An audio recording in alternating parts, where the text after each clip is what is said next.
bienvenue au Paris Air Forum pour cette table ronde. Comment absorber un trafic aérien qui double tous les 15 ans? Pour en parler, nous avons avec nous Angela Gittens, qui est la directrice générale de l'ACI World, c'est l'Airport Council International, qui regroupe tous les grands aéroports et l'industrie aéroportuaire mondiale. Alexandre de Juniac, qui est à ma gauche, qui est le directeur général de IATA, qui s'occupe donc de tout le transport aérien et des compagnies. Nous avons à sa gauche Maurice Georges, qui est le directeur des services de la navigation aérienne à la DGAC, qui s'occupe notamment des contrôleurs aériens, on en parlera. Et enfin Philippe Crébassa, à côté d'Angela Gittens, qui est le directeur général adjoint de l'ENAC, l'ENAC qui fait la formation professionnelle, vous le savez, notamment de tous les personnels de ces métiers de l'aérien et qui est également le nouveau président de l'aéroport de Toulouse. Alors on dit Toulouse, plus Toulouse-Blagnac, c'est ça. On dit encore Toulouse-Blagnac. Alors, pour commencer, je voudrais qu'avec Alexandre de Juniac, nous posions les chiffres et les faits et peut-être d'aborder les cycles du transport aérien mondial. On l'a dit tout à l'heure, alors peut-être la question, je vais la poser de la façon la plus brutale. Bientôt, plus de passagers dans les avions que d'habitants sur Terre. Enfin, bientôt, d'ici une quinzaine ou une vingtaine d'années. Alexandre de Juniac, comment est-ce qu'on peut en arriver là? Qu'est-ce qui fait qu'on en arrive là? Et quels sont les chiffres de projection que vous faites sur le trafic? Bon, d'abord, merci beaucoup. Bonjour à tous.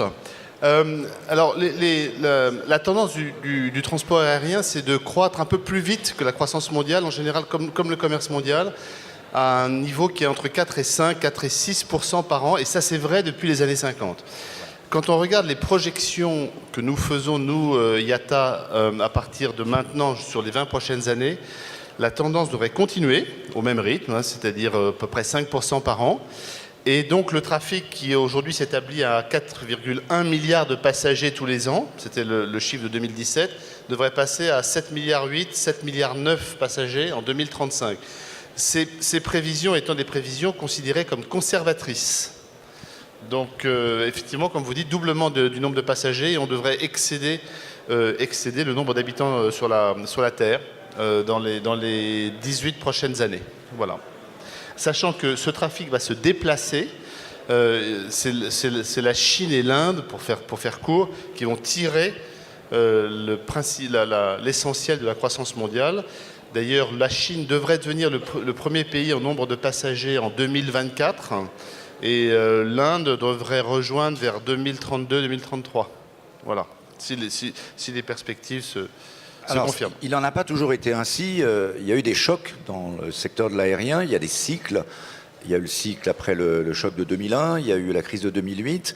Qu'est-ce qui fait qu'on est en train d'entrer dans un cycle de croissance avec une prévision à moyen long terme aussi extraordinaire? Non, mais la croissance a toujours eu lieu. Hein. Il y a toujours eu de la croissance. Il y a eu des cycles.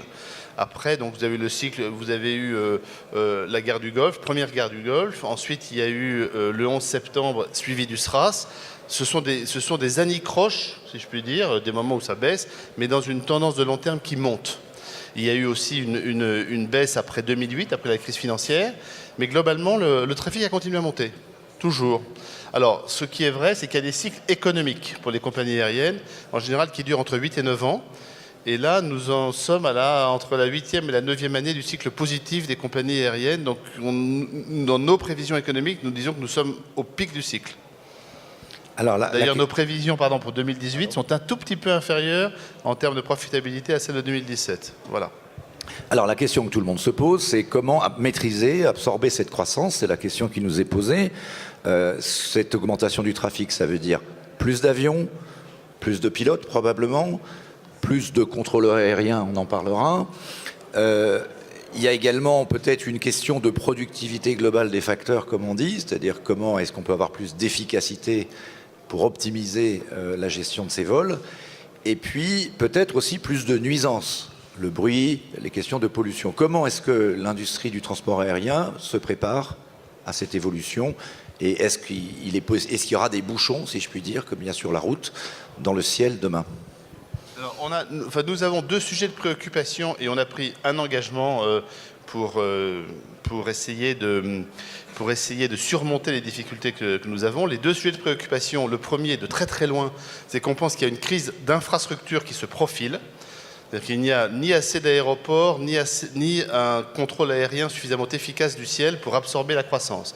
Si les décisions ne sont pas prises maintenant de construire de nouveaux aéroports ou de moderniser ou d'accroître la capacité du contrôle aérien, si ce n'est pas fait maintenant, comme ce sont des programmes qui durent entre 5, 10 ou 15 ans, nous disons que le monde ne sera pas capable d'absorber la croissance. Donc nous disons au gouvernement, prenez ces décisions, construisez des aéroports, modernisez votre contrôle aérien. Sinon vous perdrez énormément de la substance que le trafic aérien apporte. Nous apportons la prospérité. On apporte la liberté et la prospérité. Et si vous ne faites pas ça, vous perdrez des milliards, des dizaines de milliards d'euros de PIB. Donc ça, c'est la première chose. Gros sujet de préoccupation. Deuxième sujet de préoccupation que nous pensons pouvoir régler, mais je ne suis pas le plus qualifié pour en parler. On a quelques collègues ici. C'est on manque de pilotes. On risque de manquer de pilotes, de mécaniciens et de personnel qualifié pour absorber cette croissance. Ça, c'est le deuxième sujet de préoccupation. Je pense qu'il est réglable, mais enfin, il faut s'en occuper, quoi.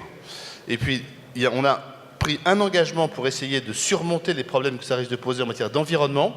C'est que nous sommes la seule industrie, enfin maintenant la deuxième, parce que le transport maritime a fait quelque chose de comparable, qui avons pris un engagement d'avoir une croissance neutre en carbone à partir de 2020, de réduire nos émissions en 2050 à la moitié de ce qu'elles étaient en 2005, nos émissions de CO2. Et donc, c'est gigantesque. Hein. Cet engagement-là est gigantesque, divisé par 2 les émissions de CO2, alors que vous allez quadrupler le trafic entre 2020 et 2050, c'est juste énorme. Et toute l'industrie l'a prise, hein, les aéroports, les constructeurs, les compagnies, tout le monde. Voilà. Et nous sommes la seule industrie à l'avoir pris et à avoir convaincu 188 gouvernements qu'il fallait nous soutenir. Et alors, c'est réalisable ? Oui, c'est réalisable. Oui. Oui. C'est pas un engagement, ce n'est pas un vain engagement. Non, on est une industrie de gens sérieux. Excusez-moi, mais on transporte 4 milliards de personnes tous les ans en ayant un nombre d'incidents et d'accidents qui est toujours trop élevé, mais enfin qui est quand même extrêmement limité. On est l'industrie la plus sûre au monde. Nous sommes des gens sérieux, excusez-moi, et quand on prend un engagement, on va le tenir. Mais c'est un engagement qui est difficile et important. Et tout le monde doit participer. C'est-à-dire c'est non seulement les compagnies aériennes, mais les constructeurs, les aéroports. Tout le monde s'y met pour réduire l'empreinte carbone du transport aérien. Voilà. Cher président d'IATA, je ne doutais pas de votre sérieux. C'était une question sérieuse. Non, mais c'est une industrie sérieuse. Quand on prend un engagement, on le tient. Voilà. Dernière question. On parlait de démocratisation incroyable du transport aérien, mais en même temps, on assiste à une concurrence absolument exacerbée, incroyable dans ce secteur, qui conduit d'ailleurs pour les compagnies qui ne feraient pas les efforts de compétitivité nécessaires, à connaître des problèmes. On le voit en France aujourd'hui. Vous qui avez un regard, je dirais, à la fois d'ensemble, mais qui avez été président d'Air France, quel regard vous portez sur les problématiques de compétitivité pour les compagnies dans cette situation de concurrence ? Si vous voulez, la première chose, c'est que les deux premiers éléments importants, c'est que la concurrence est très très forte et elle est poussée par les low cost. Elle a été, alors on le sait, les low cost court et moyen courrier, en Europe, continuent à gagner la part de marché. En Asie, c'est très très spectaculaire aussi. En Amérique du Nord, c'est moins vrai. Il y a une stabilisation de la part de marché des low cost. En Amérique du Sud, ça continue. Deuxième phénomène important, c'est que les low cost commencent à entrer dans le marché du long courrier, ce qui n'était pas le cas, et avec succès. Moi, quand j'étais chez Air France KLM, j'ai eu un doute mais je restais très vigilant parce qu'on avait fait des erreurs d'appréciation sur l'éruption du low cost court et moyen courrier. Mais je disais, non, regardons de près ce qui se passe. Apparemment, c'est en train de marcher. Le low cost, long courrier, est en train d'envahir ce segment qui, pour l'instant, était relativement protégé, entre guillemets. Et donc, la concurrence va s'accentuer. Ce qui veut dire qu'il faut que les compagnies soient compétitives, les compagnies historiques, et il faut aussi que les États qui hébergent ces compagnies leur donnent les moyens d'être compétitifs. On n'est pas obligé de cumuler tous les inconvénients, notamment dans notre beau pays, de tous les surcoûts possibles, des contraintes réglementaires qui pénalisent la compétitivité de les charges également, la taxe sur les billets d'avion. Ça fait partie des coûts. Oui. Si vous voulez, il est quand même étonnant, quand vous y réfléchissez, hein, qu'on ait un des pays d'Europe dans lequel il n'y ait pas eu de low cost qui se soit vraiment développé, à l'exception de la filiale d'Air France que nous connaissons. Voilà. Il y en a en Angleterre, il y en a en Espagne, il y en a en Italie, il y en a eu en Allemagne, bon, elle a fait faillite maintenant, mais il y en a en Norvège, voilà. Il n'y en a pas en France. Il faut se poser une question. Pourquoi est-ce qu'en France, on n'est pas capable d'avoir une low cost aussi puissante que les compagnies Orange ou Bleu ou voilà.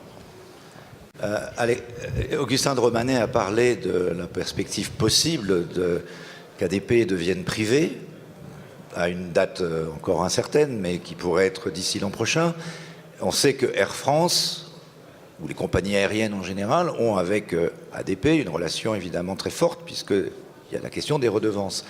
Est-ce qu'on peut trouver un nouvel équilibre et quelle régulation, d'après vous, vous paraîtrait souhaitable? L'État a dit qu'il allait réguler pour qu'un équilibre économique, stratégique, collaboratif entre les différents acteurs soit possible.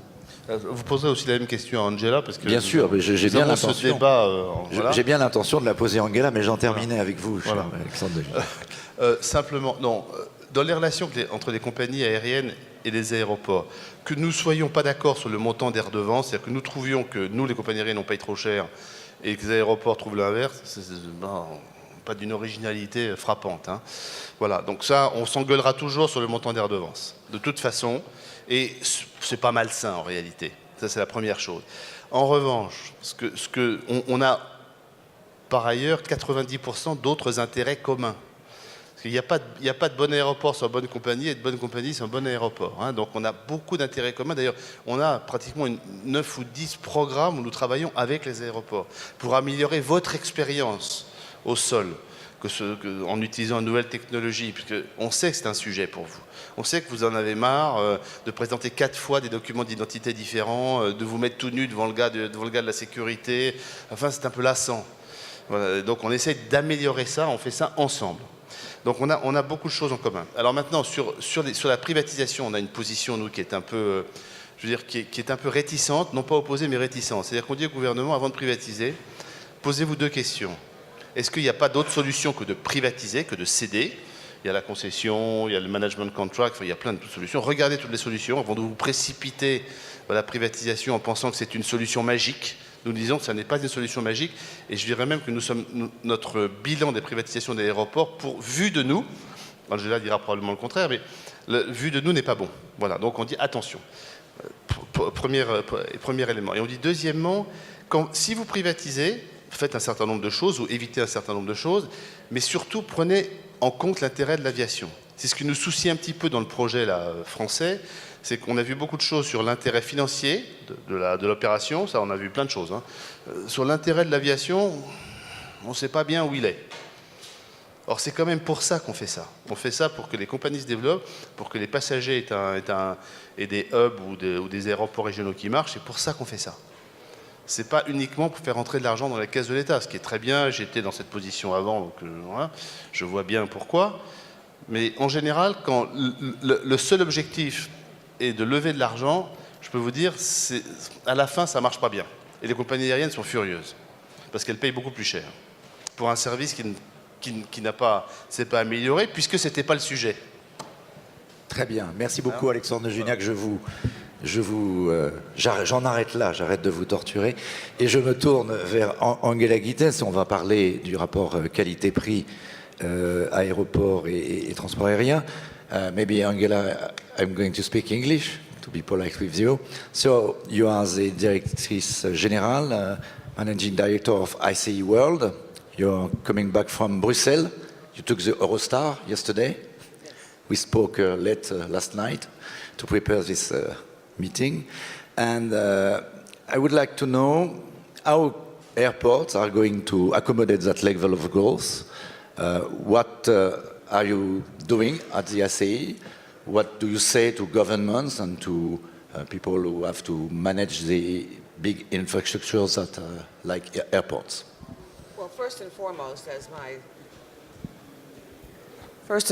as my distinguished colleague mentioned, with traffic doubling, and we of course count passengers twice because every passenger touches at least 2 airports on every trip. So for last year, we had 8 billion passengers, and expect that to double in 15 years.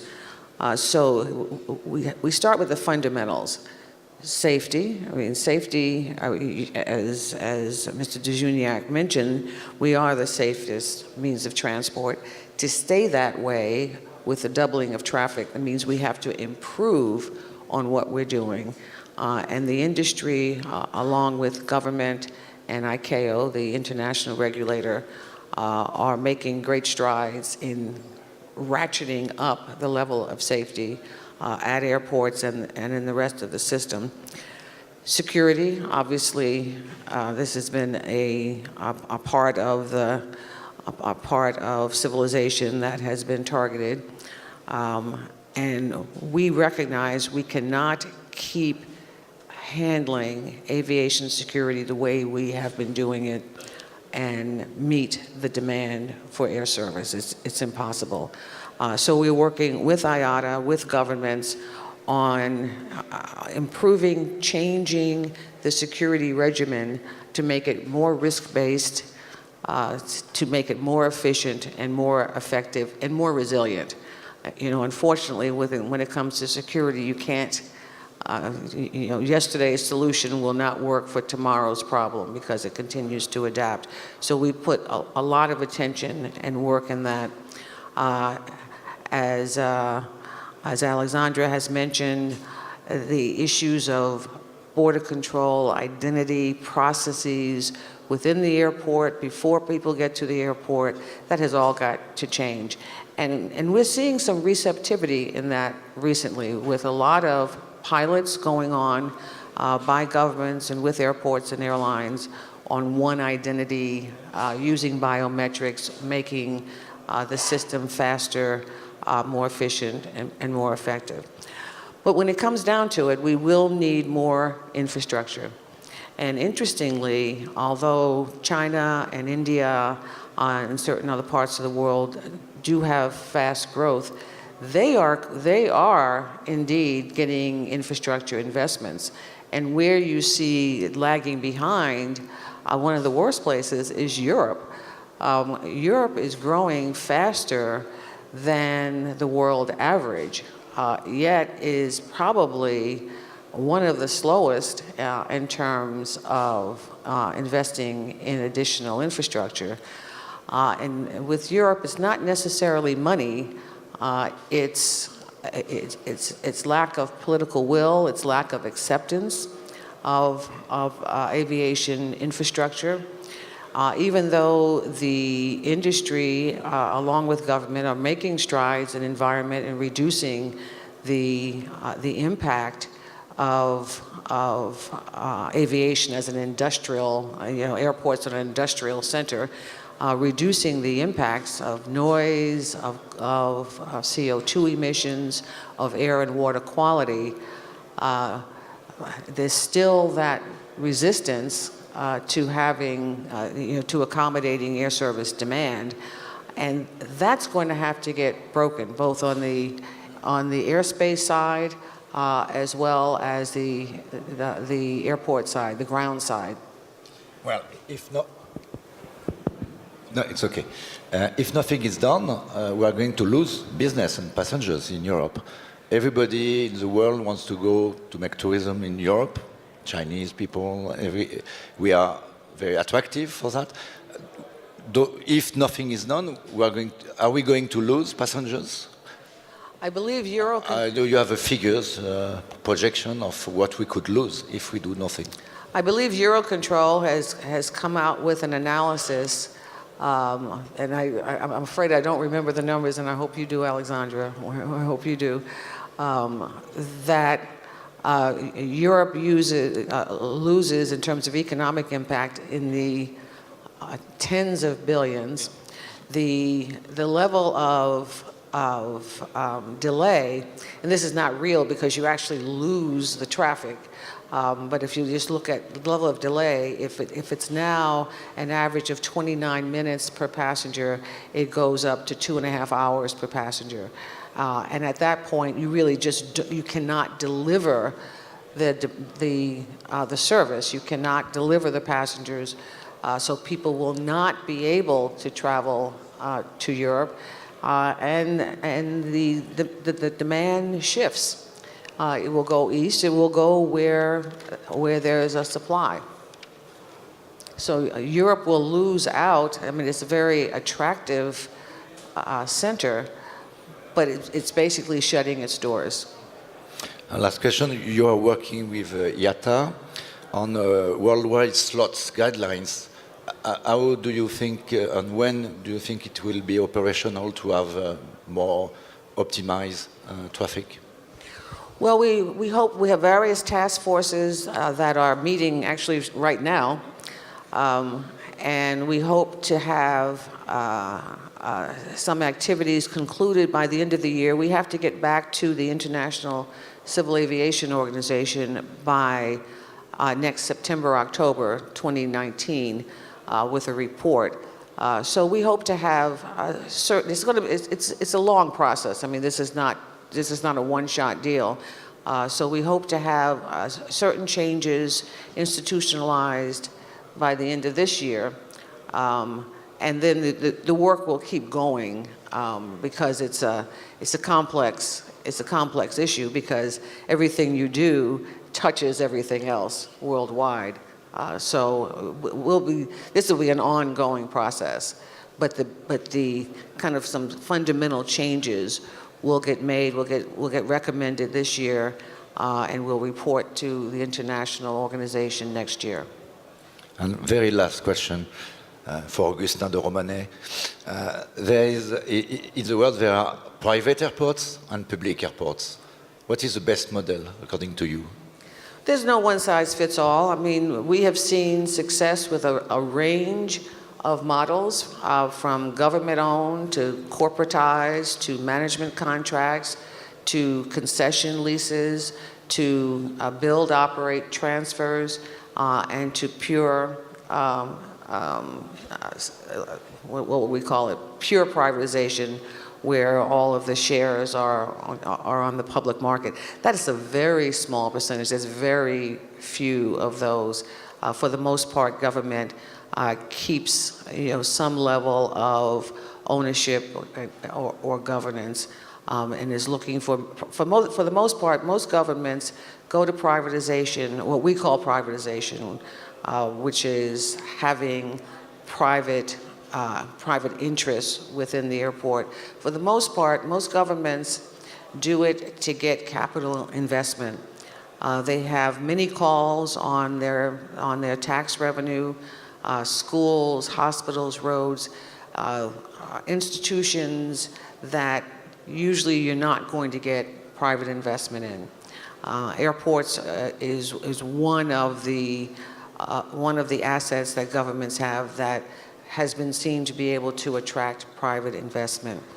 The second biggest objective in most governments is to get better management, often within government because of the bureaucratic rules. It's difficult to innovate. It's difficult to get entrepreneurial activity within the airport. And the airport is a business. And has to serve customers. Airlines don't have to fly there, passengers don't have to use it. So you have to exercise business acumen in order to be successful and to deliver air service to your community. So those are the two main reasons that governments seek private capital. The third is just money. They want to monetize their asset and use the money for other reasons. We're not greatly in favor of that because we feel that ignores the wider economic benefits that aviation brings to a community, to a region, to a country. But it's their asset, so obviously they can do what they want. Okay, thank you very much for these answers. Je repasse au français pour me tourner vers Maurice Georges. Bonjour. Alors, vous savez qu'au Paris Air Forum, on n'a pas l'habitude d'être dans la caricature ou dans les critiques ou d'écouter que les critiques populistes, mais néanmoins, il y a eu un rapport qui a fait pas mal de bruit dans la presse, j'allais dire populaire, Le Parisien, qui Figaro, est issu, et également Le Figaro, mais enfin c'est Le Parisien qui, je crois, l'a sorti le premier, qui donc émane du sénateur UDI Vincent Capo-Canellas sur le fonctionnement du contrôle aérien en France. Le rapport est très sévère, il parle d'un matériel vétuste, il parle également d'une gréviculture, si je peux m'exprimer ainsi, assez forte. Il y a une grève d'ailleurs actuellement au centre d'Aix, en Provence. Donc, comme patron de la DGAC, je voulais peut-être vous donner l'occasion, non seulement de répondre à ces critiques, mais peut-être de replacer le problème qui est essentiel, évidemment, du contrôle aérien par rapport à la question qui nous est posée. Comment absorber ce trafic qui va doubler dans les 15 ans? Bien, bonjour à tous. Oui, le contrôle aérien français, c'est la DSNA, c'est une des directions de la DGAC, c'est 7000 personnes, dont 3500 contrôleurs aériens, dans 5 centres régionaux et 80 aéroports contrôlés, et 11 000 vols par jour en pointe, 3 millions dans l'année. C'est déjà une grosse maison et elle est mal connue, ou plutôt elle est connue sur son côté le plus sombre, qui est souvent effectivement les grèves du contrôle aérien. Et ce rapport a au moins le mérite, même s'il est critique, mais je pense justement critique sur certains points, de faire mieux connaître notre activité. Donc voilà, la transparence a quand même, je pense, beaucoup de mérite sur ce point. Je peux développer chacun de ces points. Sur les grèves, effectivement, c'est 30 à 40% des retards dus au contrôle aérien français. Alors vous allez me dire, il suffit de supprimer les grèves, comme ça il n'y a plus de problème. Ces grèves, au-delà de la gréviculture, elles sont aussi souvent manifestes du fait qu'il faut changer les choses. Et quand, comme depuis 2 mois, nous tenons avec difficulté, mais avec tous nos efforts et une bonne coopération avec les compagnies aériennes, une grève dure à Aix-en-Provence, c'est parce que le coût de la réforme et la préparation de l'avenir, c'est pas céder aux grèves. Et ça, c'est clair. Je pense qu'au fond, l'ensemble de nos partenaires et compagnies aériennes le savent et reconnaissent qu'il n'y a pas de mérite en soi aux grèves, mais si elles marquent une volonté de transformer, il faut le faire. Sur le plan technique, puisqu'effectivement le rapport notait des difficultés, le Parisien est allé un peu vite en disant 2 milliards d'euros d'investissement pour rien. En fait, effectivement, nous avons lancé un programme d'investissement, 2 grands programmes qui coûtera environ 2 milliards sur la période, on a lancé ça en 2011-2025. 2 milliards sur 15 ans, c'est 150 millions d'euros, c'est effectivement 10% des redevances payées par les compagnies aériennes, mais je pense que ça le vaut bien. Et il faut se payer ça pour moderniser notre système. C'est tout à fait proportionné au coût. Et actuellement, nous en sommes, j'allais dire, à mi-parcours, justement. À mi-parcours, ça veut dire qu'il y a des succès, il y a des réussites. Il y a déjà 2 centres de contrôle qui sont tout à fait modernisés. Il y a un système en cours de développement avec Thales qui prendra quelques années de plus à être totalement fiabilisé, mais qui a été déjà qualifié sur le plan opérationnel. Il est dans les centres de contrôle, il marche, les contrôleurs aériens le trouvent bien, donc c'est quelque chose qui avance. Puis après, il y a d'autres choses dans le contrôle aérien qui sont moins visibles. Nous avons modernisé toutes nos liaisons de données sous technologie IP, nous sommes premiers en Europe. Donc voilà, un programme à mi-parcours, mais une fois de plus, la transparence est bonne. Alors, on l'a dit... Ça marche, oui. On l'a dit, il y a un risque de mur de la capacité dans le transport aérien et les contrôleurs aériens sont évidemment au cœur de cette question. Vous me disiez, il y a 2 types de productivité possibles. Il y a la technologie, pouvoir gérer plus d'avions en temps réel, et là, il y a un programme César. Enfin, vous pouvez expliquer effectivement ce qui est en train d'être fait dans ce domaine. Il y a une deuxième façon. Là, c'est peut-être plus français, enfin, peut-être pas seulement français. Il y a l'organisation du travail. C'est-à-dire, là, on est dans la flexibilité des horaires, notamment, ou des jours travaillés. Quels sont les leviers qui permettront demain, d'après vous, d'absorber cette croissance du trafic? Alors, je dirais qu'il y a même 3 types de manières d'augmenter la capacité. Et la première, c'est les ressources humaines au sens large, c'est-à-dire avoir suffisamment de contrôleurs, mais suffisamment de contrôleurs bien productifs et donc qui travaillent là où c'est utile au moment des pointes de trafic. Et ça, c'est l'organisation du travail. Et souvent, c'est un peu ça qui crée des grèves, d'ailleurs. Le deuxième aspect, c'est la modernisation technique, avoir des outils qui permettent de faire la capacité intrinsèque. Et là, je vous en ai déjà parlé. On peut expliquer pourquoi on est un peu en retard, mais l'important, c'est qu'on avance. Et le troisième point, c'est l'organisation de l'espace aérien. Le mur de la capacité, moi, j'ai commencé dans le contrôle aérien il y a 25 ans. Dans les années 90, et juste après la libéralisation du transport aérien en Europe, c'est là qu'est apparu ce concept de mur de la capacité. Et à l'époque, beaucoup d'experts disaient on n'y arrivera pas. Et en fait, on y arrivait en moins de 5 ans parce qu'on avait lancé des choses majeures. D'abord, il y a eu des recrutements massifs de contrôleurs aériens en Europe. Il y a eu des modernisations massives de systèmes de contrôle aérien. Je me souviens à l'époque, le centre de contrôle de Londres faisait la joie de toute la presse britannique parce qu'il avait coûté 2 milliards de livres et qu'il était 5 ans en retard. Voilà, donc ça arrive un peu partout, mais il a été livré et il marche parfaitement aujourd'hui. Et puis en termes d'organisation du espace aérien, il y a eu énormément de choses qui ont été faites. On a créé des autoroutes du ciel, on a réduit les espacements verticaux, on a créé un centre de gestion des flux Eurocontrol, on a mis en place une réelle gestion flexible de l'espace aérien. Et avec ça, en fait, en moins de 5 ans, en 2000, 2002, il n'y avait plus de problème de capacité en Europe. Alors politiquement, il y avait aussi le lancement du ciel unique européen, initiative de Madame Loyola de Palacio à l'époque. Mais le lancement de l'initiative en 99 avec des traités signés en 2004, ça suffisait peut-être pas à résoudre les problèmes en 2002. Donc heureusement qu'en fait, il y avait eu beaucoup de préparation à ça.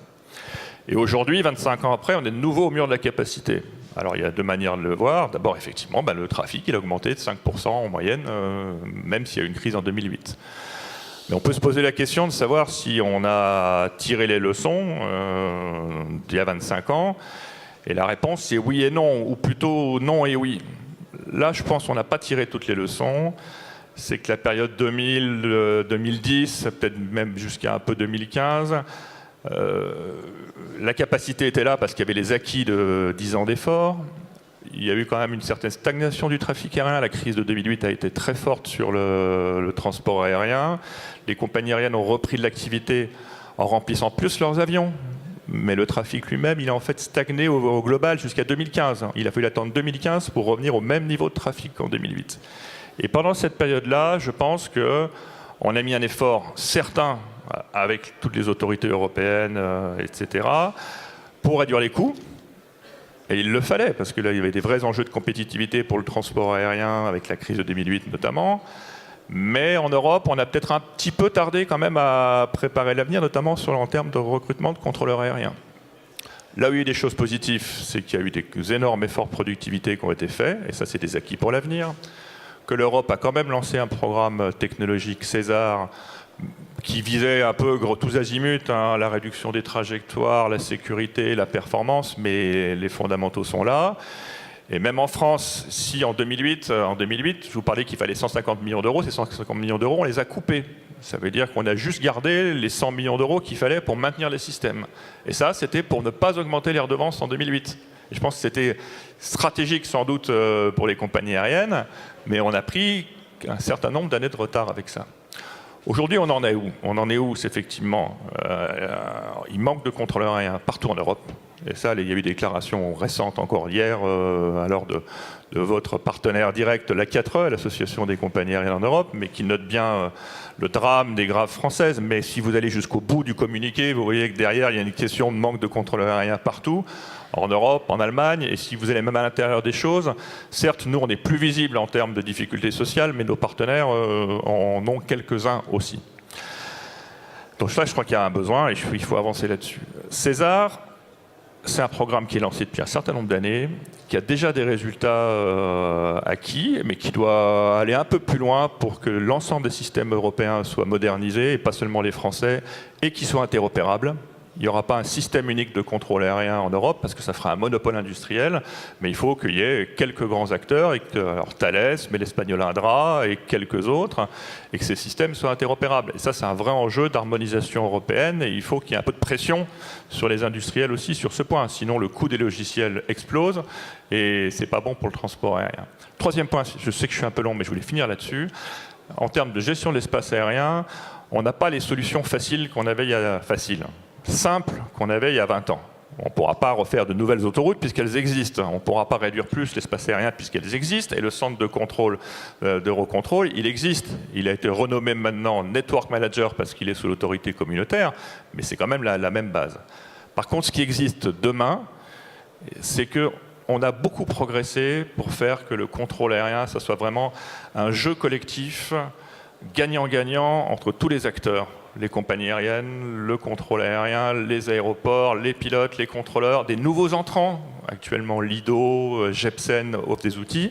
Et quand je dis jeux répétés, ce n'est pas au sens de divertissement, c'est au sens vraiment de théorie des jeux. Tous les éléments sont là, mais on a besoin de digitaliser tout ça. Et il y a un vrai enjeu de numérisation, de transition numérique pour que, tout à l'heure, Monsieur le Président Romanet parlait du Ouest des aéroports, il nous faut le même dans le ciel. Et ça ne sera pas forcément les industriels classiques qui le feront. Et on a besoin de nouveaux entrants, on a besoin de digitalisation, on a besoin d'innovation. Et avec ça, je pense qu'on a tous les attributs pour, 25 ans après, se franchir à nouveau ce mur de la capacité. Et cette fois-ci, en ne prenant pas de temps pour préparer à long terme. Voilà. Merci beaucoup. Alors, Philippe Crébassa, je disais, vous êtes un des dirigeants de l'ENAC. Donc la bonne nouvelle, c'est qu'il va falloir énormément recruter, former, c'est votre métier, c'est la question des compétences, mais est-ce que le réseau mondial de formation, et est-ce que l'ENAC en particulier, est prête? Est-ce que vous avez assez de formateurs pour former tous ces gens? Et combien faudra-t-il former de gens? Alors, je voudrais revenir sur le constat d'abord. Alexandre de Juniac l'a dit, depuis plus de 70 ans, l'industrie a doublé tous les 15 ans. L'industrie a investi. Elle a investi en construisant de nouvelles pistes, de nouvelles aérogares, en réalisant de très grands progrès technologiques sur les avions ou pour les systèmes de contrôle aérien. Donc finalement, pour les 15 prochaines années, rien de nouveau sous le soleil. On va continuer d'investir dans le béton et l'informatique. Eh bien non. Non, des études récentes ont montré que l'industrie aura besoin de plus de 600 000 pilotes pour les 20 prochaines années, à peu près autant d'agents de maintenance. Et une autre étude faite aux États-Unis sur le marché américain a montré que seulement pour les 10 prochaines années, la capacité de formation domestique sur le marché intérieur ne répondrait qu'à la moitié du besoin pour le recrutement de nouveaux pilotes. L'enjeu n'est pas seulement sur le long terme, il est aussi pour aujourd'hui. 2 milliards. 2 milliards, c'est le coût engendré par la vacance de 11 000 postes dans l'industrie de la maintenance aéronautique aux États-Unis. Plusieurs dizaines de millions de dollars, c'est le coût engendré par les avions qui sont parqués par une grande compagnie du Moyen-Orient, faute de pilotes pour les faire voler. Donc l'enjeu, c'est réellement pour aujourd'hui. Et cet enjeu, il est complexifié, notamment par des caractéristiques de natalité. Au Japon, les compagnies japonaises sont effrayées à l'idée des perspectives de recrutement dues au taux de natalité extrêmement faible. Le phénomène des millénials également compte, puisque les jeunes aujourd'hui sont beaucoup plus intéressés, Madame la Ministre citait les GAFA, les jeunes aujourd'hui sont beaucoup plus intéressés à rejoindre les GAFA qu'à rejoindre l'industrie aéronautique. Donc l'industrie doit réellement développer une véritable stratégie sur son capital humain, car il s'agit véritablement de capital. Est-ce qu'on peut chiffrer ces besoins? Vous me parliez de 600 000 pilotes, l'équivalent pour les techniciens de maintenance, on a un peu parlé, bon, je ne pense pas qu'il faut 600 000 contrôleurs aériens, mais il en faut un certain nombre. Comment est-ce que vous allez, en tout cas à l'ENAC, traiter cette question? Vous avez aussi une action à l'international, pas qu'en France? Alors, il faut jouer véritablement sur l'écosystème. L'ENAC et les universités, les organismes de formation joueront bien sûr leur rôle. Mais pour vous donner quelques exemples de leviers qu'il faut utiliser, il faut savoir ouvrir le périmètre de recrutement. Dans de nombreux pays, pour être pilote, il faut avoir la nationalité du pays, comme au Brésil ou au Japon. Donc il faut que la réglementation évolue pour ouvrir le marché. Il faut également féminiser. Aujourd'hui, sur la population des pilotes dans le monde, à peine 10 à 15% sont des jeunes femmes. Et puis, il faut aussi fidéliser. Une fois qu'on a recruté, il faut fidéliser. Je citais l'exemple de cette grande compagnie du Moyen-Orient qui perd ses pilotes. Une des raisons, ça n'est pas la seule, mais une des raisons, c'est parce qu'elle n'a qu'une seule base et que les pilotes, finalement, aujourd'hui, font le choix de rejoindre d'autres compagnies parce que vivre sur cette base ne leur convient plus. Donc nous, ce qu'on peut proposer à ces acteurs, c'est de nouer des partenariats de long terme. Et par long terme, j'entends anticiper à la fois sur les volumes et sur les compétences. Je reprends l'exemple des techniciens de maintenance aux États-Unis. La réglementation, aujourd'hui, est extrêmement générale. Or, le besoin se fait de plus en plus important sur la partie avionique. Donc, les organismes de maintenance doivent développer des formations spécifiques dans le domaine de l'avionique pour que leurs techniciens soient réellement opérationnels dès le premier jour. Il faut investir en aidant les écoles et les universités à augmenter leurs ressources techniques et humaines de formation. Il faut donner envie, je l'ai dit. Et puis, il faut gérer ensemble les capacités de formation en planifiant. Je vais donner quelques exemples de réalisations réussies.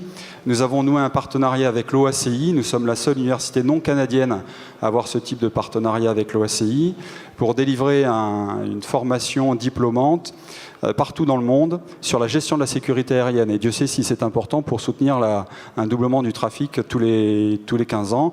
La première mise en œuvre se fera au Qatar. Nous avons également un partenariat avec l'IATA, et j'en remercie Alexandre de Juniac, par lequel nous avons formé des cadres et des dirigeants de la compagnie Etihad sur la gestion des opérations aériennes.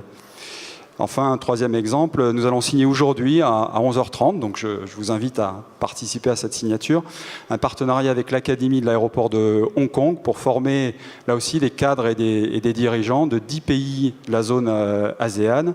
Cette formation est sponsorisée par ADP, par Airbus, par la DGAC, par l'aéroport de Hong Kong, Cathay Pacific et Hong Kong Airlines.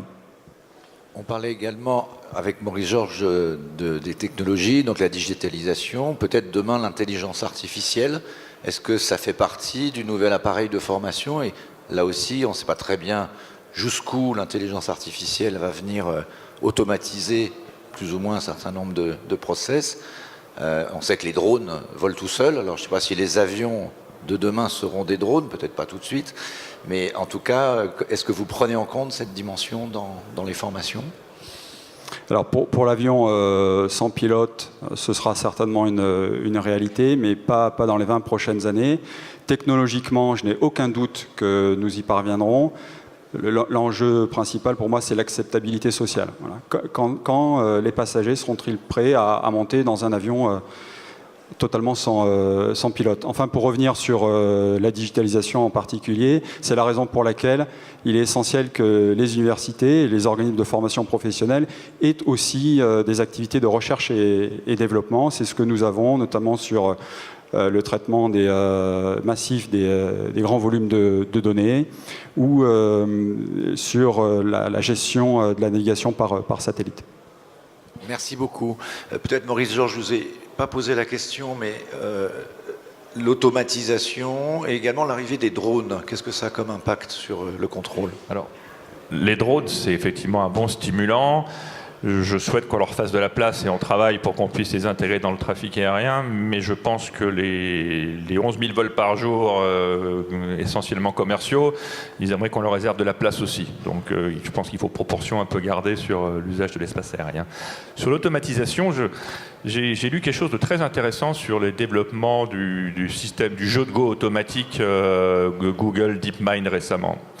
Donc Google a développé un logiciel qui a battu les meilleurs joueurs de Go, mais un logiciel compliqué qui était avec beaucoup d'heuristiques à l'intérieur. Alors après, il a fait une deuxième chose, c'est un nouveau logiciel encore plus puissant qui est juste sur le machine learning et qui a battu l'ordinateur qui venait de battre le meilleur joueur. Et après, il s'est dit, qu'est-ce que je fais? Maintenant, il n'y a plus de joueurs, puis j'ai tous battus.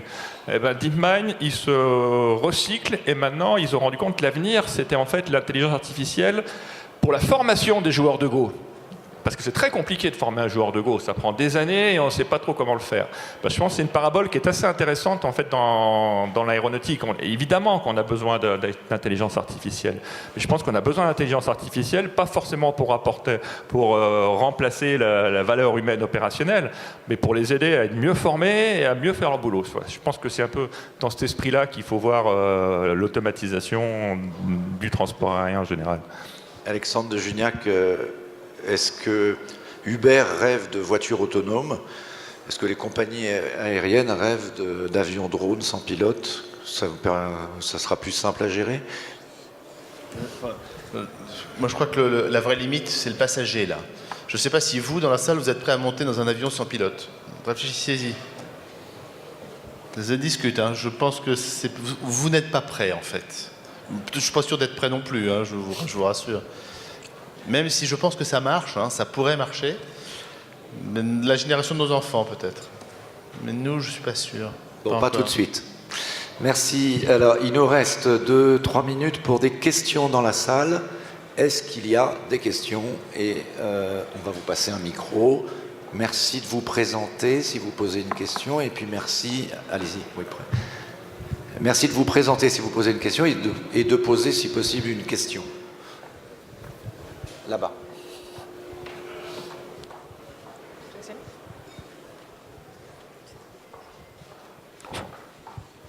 Bonjour à tous, Georges Biconatis de la recherche de l'ENAC.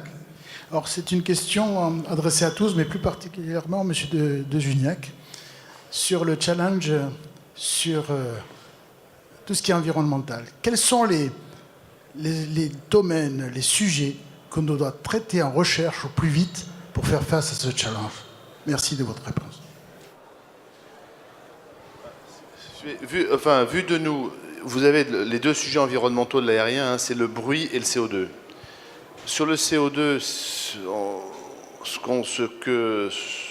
les principaux éléments viennent des constructeurs aéronautiques, y compris les constructeurs de moteurs, hein, évidemment, hein, pour voir comment on a des avions plus économes, parce qu'ils sont plus légers, des moteurs plus efficaces, qui ont des taux de compression et taux de dilution qui sont meilleurs. Pour le bruit, on sait qu'il faut des fans plus grands, il faut mettre les moteurs au-dessus, etc. Donc c'est ça les éléments de recherche. Après, le vrai saut en matière de CO2, c'est de savoir si on veut faire des avions électriques. Là, on a vu pas mal de sottises sur cette question. Nous, les compagnies aériennes, et d'ailleurs je pense les constructeurs, nous disons avant 20 ans, un avion, enfin sérieusement, on ne peut pas envisager un avion qui fasse une trajectoire de moyen courrier, hein, qui soit un avion électrique. Parce que la vraie direction de recherche, c'est la batterie. Et puis il nous faut des batteries légères, il nous faut des batteries pas trop volumiques. Quand vous savez comment est fait une batterie, en fait c'est de la recherche sur la physique des matériaux. Hein. Et c'est de la recherche fondamentale de physique des matériaux. Voilà la direction de recherche qu'il faut regarder si vous voulez faire un avion électrique. Voilà. Qui en plus sera moins brillant. Voilà. Alors après, il y a le contrôle aérien travaille pour optimiser les trajectoires, les aéroports travaillent pour regarder comment est-ce qu'on peut économiser le fuel au sol. On essaie de faire rouler les avions avec des moteurs électriques plutôt que d'allumer les réacteurs ou les turboprops. Voilà, c'est tout cet ensemble qui permet de surmonter de surmonter la difficulté ou le challenge environnemental. Donc physique des matériaux, propulsion, électricité, batterie, etc. Il y a beaucoup de choses sur lesquelles vous pouvez travailler. Question devant, monsieur. Bonjour, Alain Chef, Société Axi. Vous avez parlé de César et NextGen aux États-Unis. On va avoir des avions de plus en plus connectés. Donc on peut pouvoir faire des choses, mais quelle est l'acceptabilité par les contrôleurs aériens de ces systèmes sur lesquels ils sont censés assurer la sécurité et pas forcément prendre la main facilement? Alors je dirais qu'elle est vraiment excellente. Je dis souvent que je suis le premier directeur de la navigation aérienne à avoir la chance d'être engueulé par ces syndicats de contrôleurs qui trouvent que leurs systèmes ne sont pas assez modernes. Il y a 10-15 ans, c'était oulala, pas trop de modernisation parce que vous allez m'automatiser, etc., etc. Peut-être que si on est en retard, c'est aussi parce que vis-à-vis de ça, on ne s'est pas trop pressé. Enfin, aujourd'hui, je reçois tract après tract en me disant, et c'est presque des motifs de grève, que le système de contrôle ne soit pas assez automatisé. Donc voilà, on est plutôt du bon côté, je pense, des choses. Il a fallu un peu de temps. Peut-être que culturellement, les contrôleurs français sont passés à ce besoin d'automatisation quelques années après les autres. Mais enfin, il y a vraiment une envie. Et actuellement, les contrôleurs aériens sont des opérateurs qui aiment contrôler sur des systèmes modernes, comme les pilotes aiment contrôler sur les avions modernes. Il n'y a, à mon avis, aucun souci là-dessus. Bonjour, Catherine Brasse, Airbus. J'ai une question à poser concernant le trafic aérien. Est-ce qu'une solution ne serait pas d'imposer des tailles minimum d'avions pour diminuer le nombre d'avions en transportant autant ou plus de passagers? Que les 3,80 en fait, c'est ça le point. Non, en réalité, quand vous questionnez un peu mes collègues des compagnies aériennes, comme vous savez, quand le 380 est sorti, un des paris commerciaux, c'était de dire on a besoin de transporter de plus en plus de passagers dans des grands hubs, mais en volant, en faisant moins de vols pour polluer moins, faire moins de bruit, etc., et pour désengorger les aéroports. En fait, c'est vrai, mais il y a une autre vérité qui est aussi vraie, c'est que se sont développés des liaisons avec des aéroports secondaires ou de moindre taille que les grands hubs, et les deux coexistent. Donc vous avez de la place pour des avions de toutes les tailles en réalité. Et ça, tout le monde en est convaincu. Donc il y a de la place pour des liaisons de hub à hub avec des gros avions, et puis il y a de la place avec des avions de moyenne taille, qui sont actuellement plutôt les 350 et les 787, pour des liaisons entre des aéroports de plus petite capacité. Et vous aurez tout, et vous aurez l'ensemble. Ça va coexister, je pense. Donc imposer une taille minimum, je ne crois pas. Pierre Bonnet, Thales. Pour faire un petit peu écho à cette question, vous dites qu'il faut vraiment que les politiques décident d'investir et de construire des infrastructures.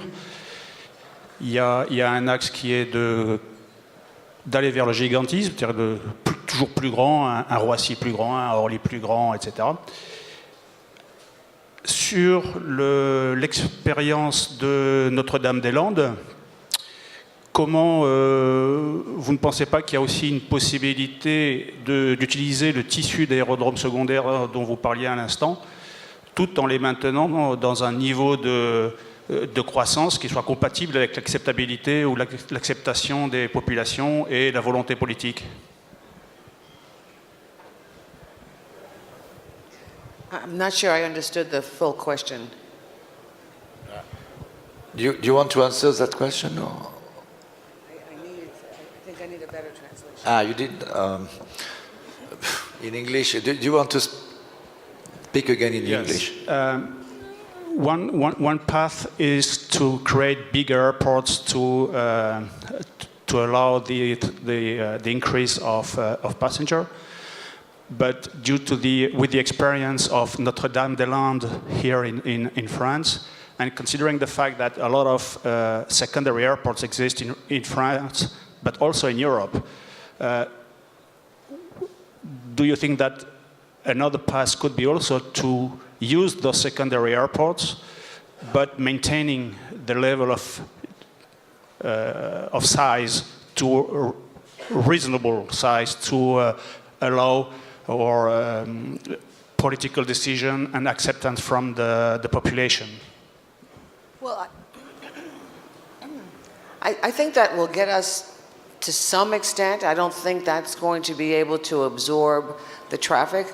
I mean, the market, at one point, the secondary and tertiary airports were the target of the low-cost carriers, and then as their business models evolved, they started going to the larger airports and to the centers. As demand increases and supply decreases, or supply stays the same and demand increases, the regional and secondary, the regional and tertiary airports will again start getting more business, but without expansion there, they're not able to absorb but so much traffic.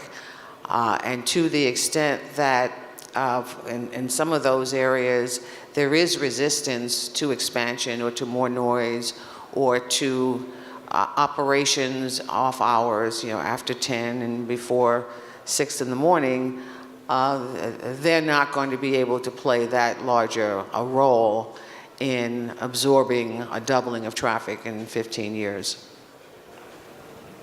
Merci. Cette session était très intéressante, mais elle se termine. Alors peut-être Bon, alors vraiment la toute dernière question, monsieur, parce que vous aviez levé la main et je n'avais pas prévenu. Allez-y. Merci beaucoup. Jean-Marcel Pietri de l'autorité de supervision indépendante des redevances aéroportuaires. À juste titre, M. de Juniac a dit que probablement on ne limiterait pas la taille des avions, on n'obligerait pas une taille minimum d'avions sur les plateformes. Néanmoins, est-ce que l'évolution n'imposera pas de ne pas conserver des plateformes polyvalentes qui reçoivent à la fois des avions de quelques dizaines de passagers et des avions de plusieurs centaines de passagers? Donc est-ce qu'on n'ira quand même pas vers une spécialisation des plateformes aériennes? Ça s'adresse d'ailleurs aux deux côtés, aéroports et compagnies aériennes, bien sûr. Non, mais je crois qu'il y a du... si vous voulez, il faut se placer là un instant du point de vue des passagers. Les grandes plateformes, c'est quoi l'intérêt des grandes plateformes? C'est d'être relié au monde entier, pouvoir aller partout. L'inconvénient des grandes plateformes, c'est que c'est très difficile à gérer, ça devient des monstres. Et pour le passager, l'expérience du passager dans une grande plateforme est souvent difficile du fait de la taille de l'infrastructure. Donc c'est pour ça que se sont développées d'ailleurs des liaisons avec des aéroports plus petits et que les passagers, quand on les interroge, ils aiment mieux les aéroports plus petits parce que c'est plus humain, c'est plus rapide, on va plus vite à l'avion, on a moins à marcher, enfin bref. Donc il y a plusieurs de... Il y a du pour et du contre dans les deux cas. Alors maintenant, est-ce qu'on spécialisera les plateformes par catégorie d'avions? Bon, d'abord, c'est déjà un peu le cas. Il faut quand même qu'il y ait la bonne longueur de piste, il faut qu'il y ait les bonnes portes, les bons parkings. À Genève, où j'habite, on ne peut pas recevoir la 380, par exemple. Voilà, là, il y a une contrainte physique. Bon, on ne peut pas, on ne sait pas où le mettre. Mais c'est pas qu'on ne veut pas, mais on ne peut pas l'accueillir. Voilà, donc ce serait compliqué. En plus, c'est un aéroport franco-suisse. C'est assez difficile. Donc, je pense que la spécialisation, si elle se fait, elle se fera en fonction des besoins. Soit il y a besoin de long courrier, on essaiera de construire une piste, ou d'allonger la piste et puis d'avoir des bons aérogares. Soit il n'y a pas, et puis voilà. Moi, ça ne m'inquiète pas beaucoup, ça. Juste, ce qui est peut-être possible, et on conclura là-dessus, c'est demain un passager chinois qui viendra faire du tourisme en France et qui espérera atterrir à Roissy ou Orly. Est-ce qu'il sera un jour pas sûr d'atterrir à Roissy ou Orly et on sera obligé de le faire atterrir l'avion sur un aéroport et il prendra le train pour rejoindre Paris? S'il y a une absence de capacité, il faut construire des aéroports plus loin. Il n'y a pas de miracle, je veux dire, et on sait qu'en Europe, mais il n'y a pas qu'en Europe, construire un aéroport, c'est un cauchemar. C'est un cauchemar. Notre-Dame-des-Landes en est l'exemple le plus achevé. Mais partout dans le monde, la construction d'aéroports est très compliquée parce que les populations sont contre. Voilà. En général, on les construit au milieu du désert et puis tout le monde s'installe autour et se met à gueuler à cause du bruit. Bon, oui. Bien, donc je ne sais pas si on a répondu à la question de savoir si on pourra absorber ce trafic aérien. En tout cas, c'était très intéressant. Je voudrais remercier les participants et vous inviter à rejoindre les éventuelles autres salles de la suite du débat. Merci.